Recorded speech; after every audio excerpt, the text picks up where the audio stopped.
said, come here and look through my binoculars.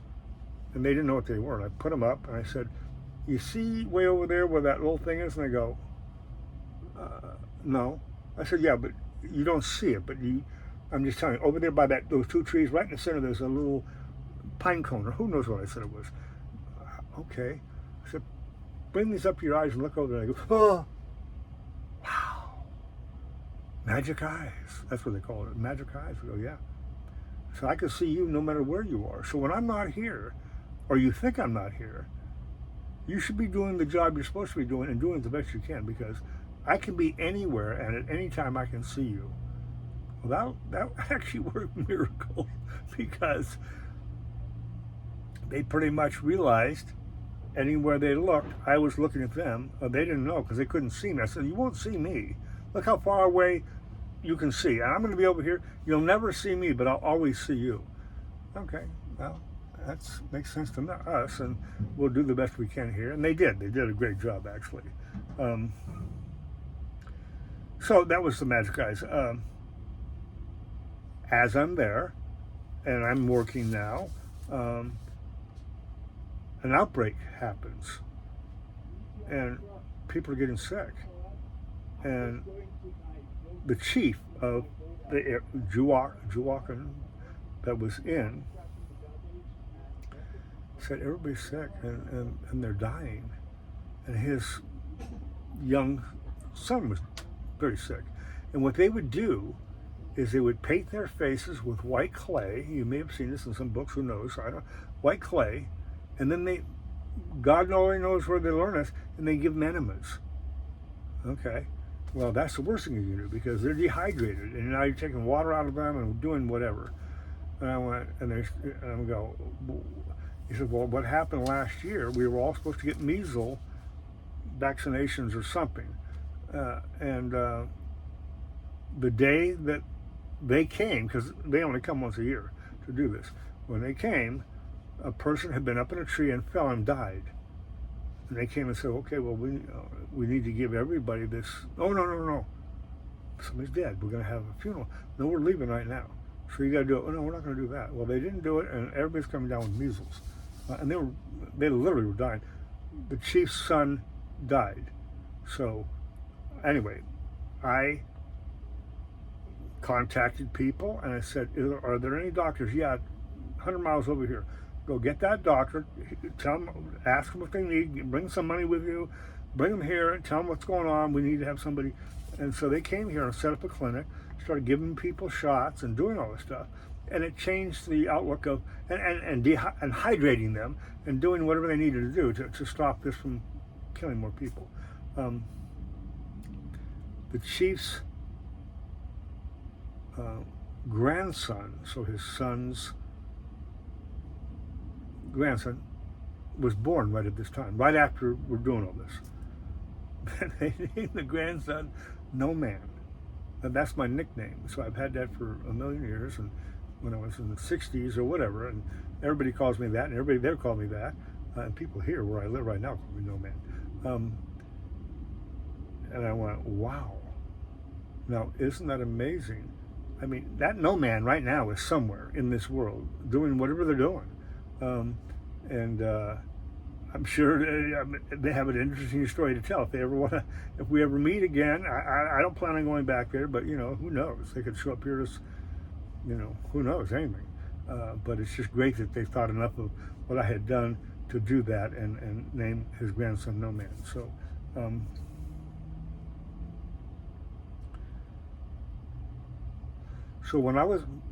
what I noticed when I watched this back, wow, now that is in line with, okay, I went here, I went there, I'm going up the Nile, next thing I'm coming back down the Nile. No, I just went one way or the other, and I kept going.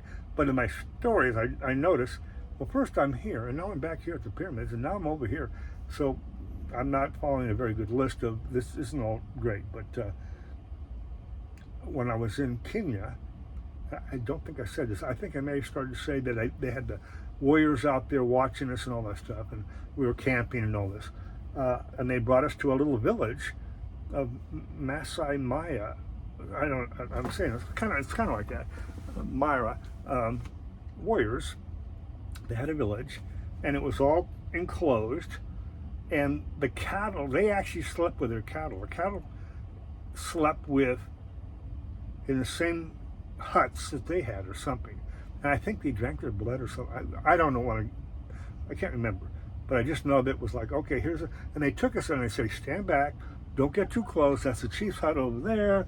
And they're just, letting us look at them. And then, okay, and so now, but they are selling little beads and stuff. Now, I want you to come over here, and if there's something you'd like to buy, let's go do that. So, our little group goes over there, and I go, wow, well, I mean, I'd like to go see this village a little bit. So I kind of go in there and look around and da-da-da-da. And somebody says, I said, well, where am I? Oh, the chief's hut right there. Oh, okay. So I start to go over there, and there's 3 young women that come out, girls or whatever, and they go, yeah, she's our dad, or whatever. I said, okay. And they say, you want to come see yeah. So the language thing is like, I'm pointing over here and they're doing that. This is my understanding. Come on in. And I come in and it's a very nice inside. There's animal skins on the bed and all that. And they go, lay down on the bed, it's very comfortable. Again, me thinking that's what they're saying, and I lay down. They come up right next to me. Anyway, somebody takes the camera, takes a picture of me. So I got a picture of that. And I'm going, I don't think I'm supposed to be doing, I'm not supposed to even be there. So I know I'm not supposed to be doing it. So I come out, and I start to walk, took a couple steps, and there's a old woman. She only had a thing around here, so she's naked at top, but very old. And she has a machete. She's screaming at me. I go, yeah, you're right. I'm wrong. I don't know how to say that, but I'm wrong. She takes her machete and swings it at me and cuts me right across here. Well, I mean, cuts me like it's bleeding, but it's not very deep. But I don't think she said, well, let me just see if I can nick him. No, I think she was trying to cut my head off. And I went, oh, and so everybody came on and grabbed her and got her away, and I got out of there. And my group never found out that I had done that. But I had a picture of it. I thought, that's, again, I shouldn't be there, but that looked like something I wanted to see, and I did do that. And I just wanted to say that on the first time I went back, now I'm already there, and I'm telling you other stories, and I'm telling you about the first time I was there, but I just remember when I finally got on a plane that was taking me back to America, the stewardess came to me and said, oh, wow, so where are you coming from here? I've been here for a year working, and it's crazy they're going to kill this president. She goes, kind of? I go, yeah. She goes, there, turns the TV on. Oh, they just had killed him right then when I'm coming back. I go, okay, well, that's not good. And she said, you've been gone for however long it is. How'd you like some Oreo cookies and milk? So I just wrote that in here because I can tell you to this day, I've been living in a place where they don't have milk. They don't have anything. They don't have Oreo cookies. And when I had that, I went, wow, this is wonderful. What a great thing for them to think, let me bring you this, and what do you think? And I thought that was pretty cool. So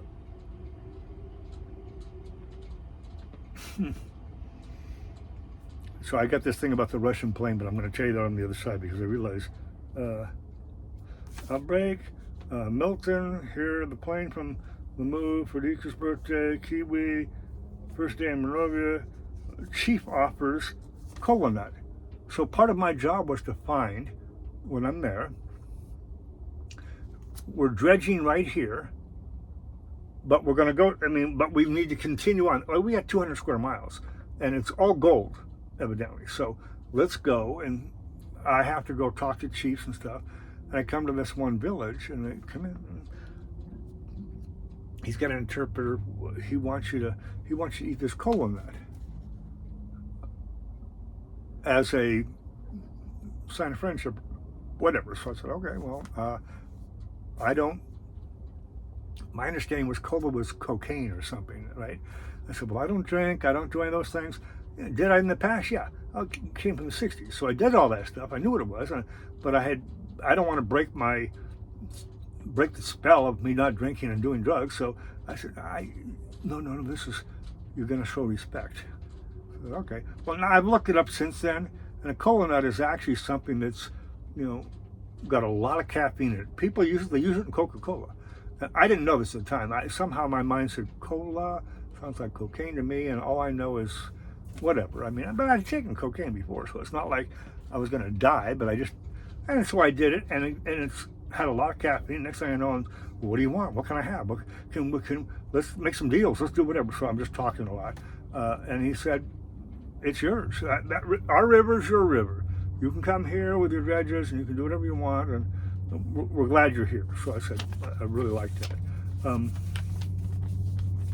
As I'm working, what we had was old dredges that were working. They had Volkswagen motors on them, and we had divers, and so they'd have these big hoses and masks so they could breathe.